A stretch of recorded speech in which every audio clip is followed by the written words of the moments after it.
Today's lesson will be about Alta California, the years 1833 and 1846. When Mexico gained independence from Spain in 1821-1822, it took a few years for the impact to be felt in Alta California. Alta California was renamed in 1824, and the territory included what is now California, Nevada, Utah, as well as parts of Arizona, Colorado, and Wyoming, and New Mexico. Trading in Alta California. Spanish settlements in Latin America began to want independence, so Spain stopped sending supplies or people to Alta California. The missions provided most of the food and supplies to residents of the area. After Mexican independence and the end of the mission system, residents in Alta California relied on trading with non-Spanish and non-Mexicans. They traded with British, Canadians, and American pioneers, mostly by way of Oregon in the north.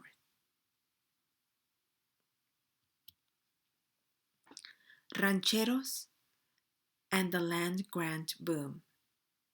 Before 1833, the Mexican government only issued 50 land grants of large ranchos. Between 1833 and 1845, 600 more land grants were issued.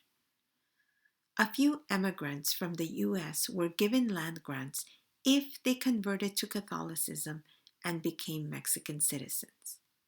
The Mexican government wanted to populate the region to protect it from encroachment from England or the U.S.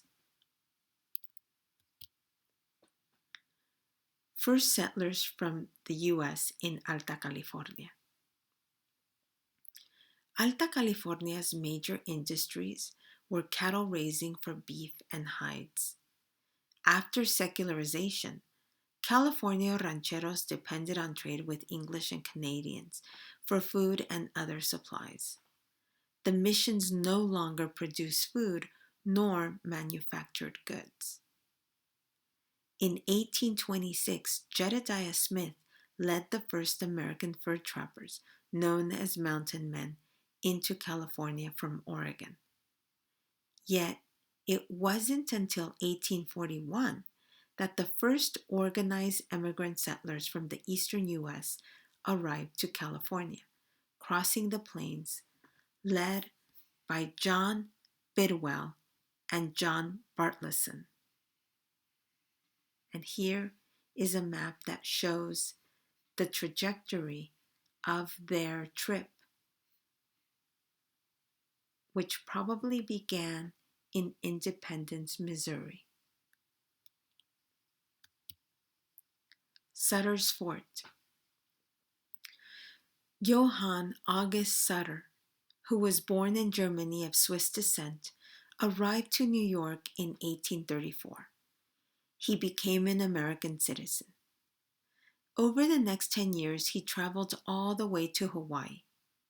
In 1839, he arrived to San Francisco and asked for a land grant. After becoming a Mexican citizen and building Sutter's Fort, he was granted 48,000 acres, which he named New Helvetia.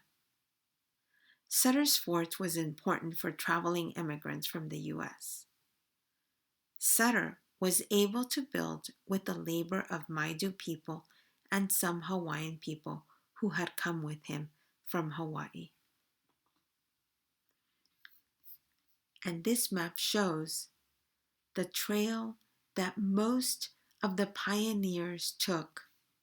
Many of them started in Independence, Missouri, and traveled west along what is known as the Oregon-California Trail, all the way to either north to Oregon or south to California.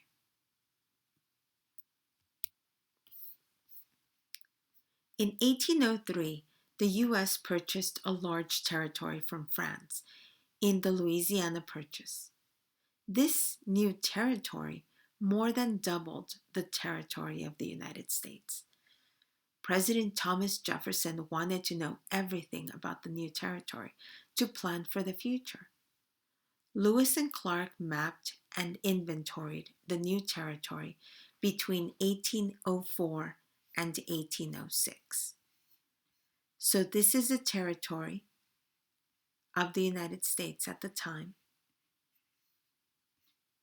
This is the territory that was purchased from France. Remember that this territory, which is now Florida, was also purchased from Spain. This is Spanish territory. And the Oregon territory was eventually claimed by Lewis and Clark, but was not officially a part of the United States until later.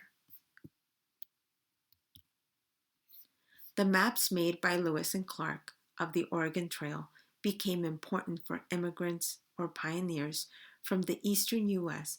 who wanted to move west towards Oregon. Eventually, a trail towards California was found in the 1840s. So here is Independence, Missouri. Most of the travelers to the west started here, and usually they had a guide who would take them all the way to their destination. And there were usually about 20 covered wagons that traveled together. And this is the road they took. They usually traveled 15 miles a day unless they were crossing a river or going through mountain terrain. And you can see that at this point, they either go north towards Oregon or they turn left, which is south, towards California and Sacramento and Sutter's Fort. The maps from the Lewis and Clark expeditions guided many newcomers to Oregon and California. The journey took between 4 to 6 months, and it was dangerous due to the rough road, extreme weather, and no food sources along the trail. Some people died on their way to Alta California. Few pioneers moved before 1845. In spite of this, the Mexican government was becoming worried about the United States' continuing expansion into the West. By 1845, 250 immigrants from the American territory came to Alta California, with news that 2,000 more planned to arrive soon. By 1846, 1,500 pioneers arrived. This larger group of immigrants would change the history of Alta California within a few years.